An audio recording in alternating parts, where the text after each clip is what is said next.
Olá, dando continuidade ao estudo sobre a água. Nós vamos ver então que a água não potável, ela pode transmitir micro-organismos e esses micro-organismos causarem doenças. Contaminação da água.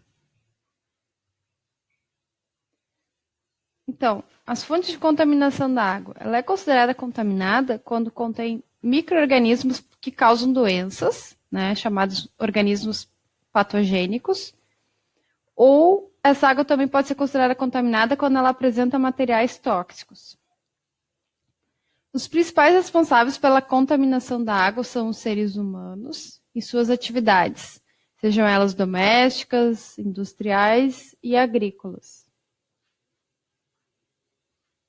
Então, a contaminação doméstica é quando ocorre o despejo do esgoto doméstico, né? Então, aquela água que resíduo ali do banheiro, das pias, que não ocorra tratamento nela. Então, essa água que contém fezes, urina, restos da louça, né, do alimento que tu lavou, e se não for tratado e jogado diretamente em um rio ou lago, haverá uma contaminação doméstica. Lembrando que, principalmente nesses resíduos que saem das nossas excretas, né, da urina e das fezes, podem ter micro-organismos que causam doenças.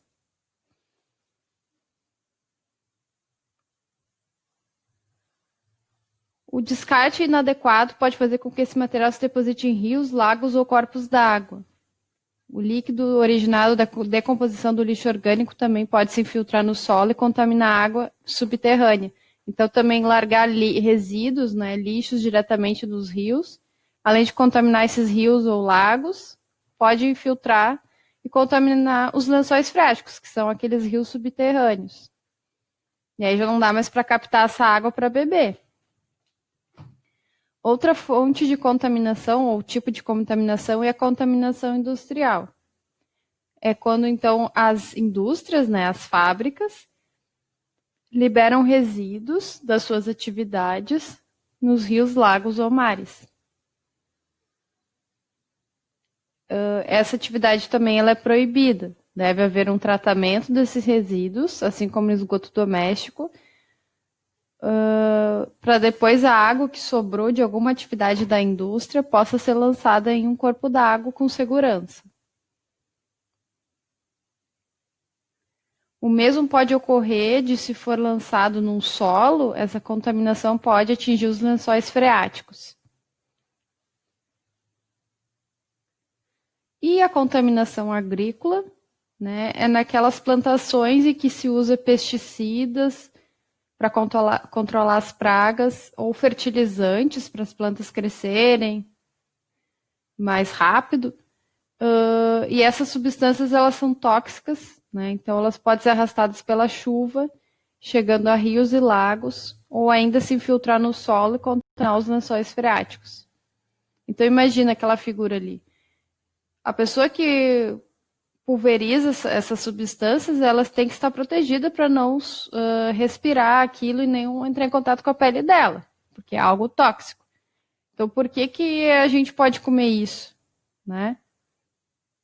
Se ela mesma está aplicando, está se protegendo. Imagina a gente ingerindo todos esses elementos químicos. O que acontece no nosso corpo, né?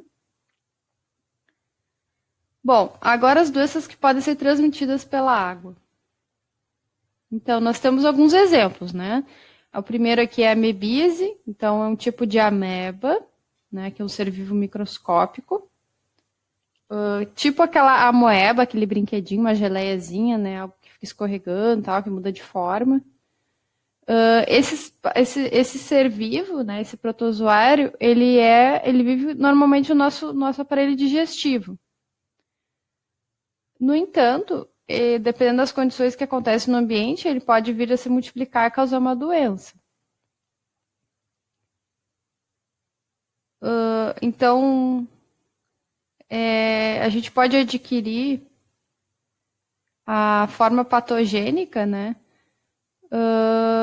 em alimentos que contêm essa ameba ou água que não está filtrada. certo? Isso no caso, como é que ocorre essa contaminação? A partir da eliminação das fezes. Então, nossas fezes pode ter cisto desse protozoário e ele infectar uma água que é utilizada para fazer crescer as verduras ou na própria água mesmo que a gente pode utilizar para beber. Então, os sintomas. A pessoa fica com disenteria, né? Sangue, pode ter sangue nas fezes, enjoo, vômito, cólicas, né? Dores na barriga. Às vezes pode ocorrer não ter sintomas. Assim como essa ameba, ela pode parasitar em outros lugares do corpo e aí causar mais problemas, como fígado, pulmões e até cérebro. Então, ali é o ciclo de vida desse protozoário, né? Então, esse pequeno ser vivo, microscópico. Então, a gente ocorre a ingestão desses cistos, né? Através da alimentação ou de beber água. Eles vão parar no estômago, vão se desenvolver no intestino delgado. E lá no intestino grosso, ele pode viver tranquilamente com um número reduzido, né? Se alimentando um pouco dos nossos alimentos, mas sem causar doenças, bem tranquilo. Ou ele pode vir a causar a doença, multiplicar mais, né, por questões ambientais que foram modificadas. Então é importante, nesse caso, pensando assim como outros micro-organismos que vivem em nossos nosso intestino, é a questão do antibiótico, né?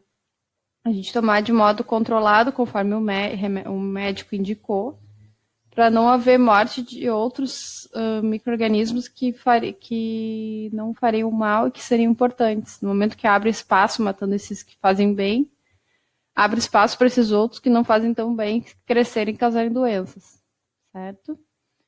E aí, quando ele se torna parasita, ele causando a doença, ele é eliminado nas fezes. Então, essas fezes, se não forem tratadas, aquele esgoto não for tratado, né, ele vai acabar a água contaminada no rio ou lago, e aí voltar a ser utilizada essa água se ela for tratada na hora da plantação ou mesmo para beber a água. Então é muito importante o tratamento de esgoto. Outra coisa, lavar bem as mãos frequentemente, aquecer bem os alimentos, filtrar a água, tratar os doentes. Tá? E ele tem um esquema, como eu falei, do tratamento de esgoto. Outra doença que pode ser transmitida pela água é a hepatite A. Então, ela é uma inflamação do fígado, é causado por vários tipos de vírus, no caso, esse da hepatite A. Mas tem hepatite B e C, né? Então, os sintomas da hepatite A são parecidos com o da gripe. A pele pode ficar amarelada, porque tem um depósito de substância no fígado. A pessoa precisa ficar em repouso e seguir as orientações médicas. Ela também é transmitida pela água e alimentos contaminados. Então, o que é importante? A mesma coisa, né? Beber água filtrada, ou pelo menos fervida, cozinhar bem os alimentos, lavar bem as mãos dos alimentos, aqueles que tu não vai cozinhar, por exemplo, frutas, né? Utilizar cloro para limpar as verduras, os banheiros, né? E também tem a vacinação para essa doença. Outra doença é a leptospirose. Então, ela é causada transmitida, né, através da urina dos roedores, em que é liberada essa urina, ela acaba se espalhando essa urina através das enchentes, né?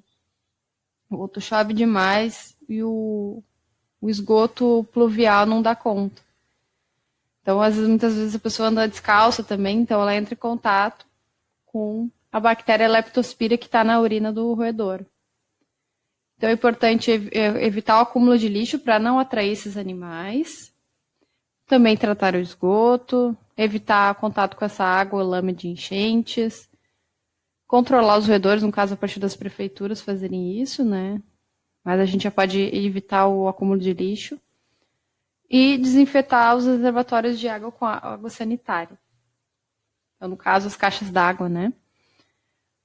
Os sintomas dessa doença: febre, dor de cabeça, dores no corpo, e principalmente essas dores estão localizadas nas panturrilhas. Bom, e agora doenças facilitadas pela água parada.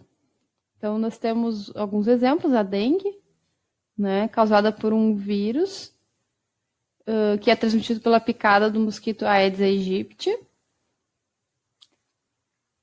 Então, os principais sintomas: a febre, dor de cabeça, dores atrás dos olhos, dores musculares, manchas na pele, náuseas, vômitos, cansaço, né?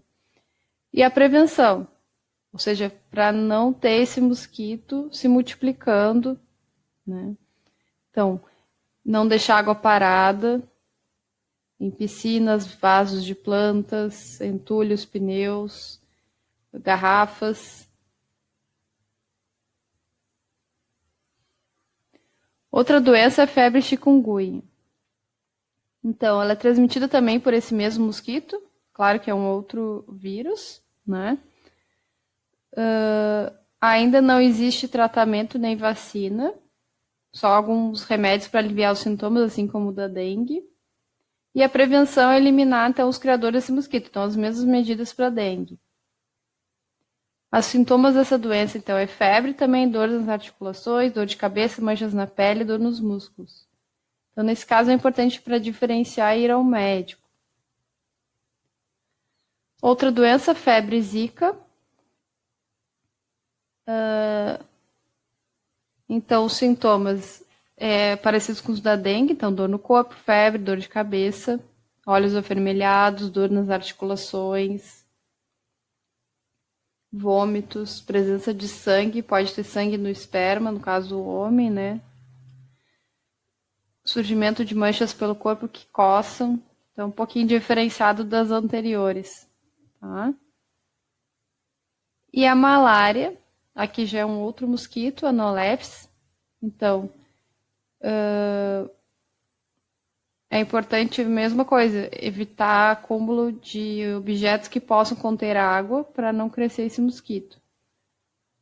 Utilizar repelente, então locais que tem malária é importante isso. Não tomar banho em águas mais paradas. Não se automedicar, então procurar um serviço de saúde.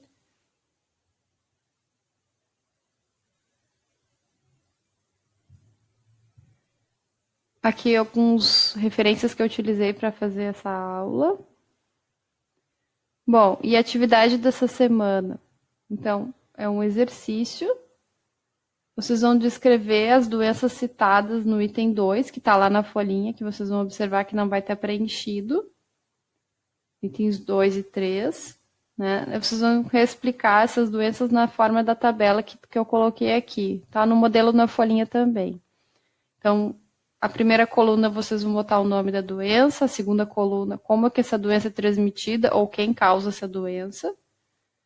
Quais são os sintomas, então o que a pessoa sente no corpo, que indica que tem essa doença. Se não tiver sintomas, em alguns casos pode colocar também assintomático ou não apresenta sintomas em alguns casos. E como evitar essa doença, né? Como prevenir, que ações que as pessoas podem fazer para evitar. Se vocês quiserem também, pode ser feito através de desenhos, né, esquemas, essa descrição de cada doença. Certo? Dúvidas? Entre em contato. Um abraço.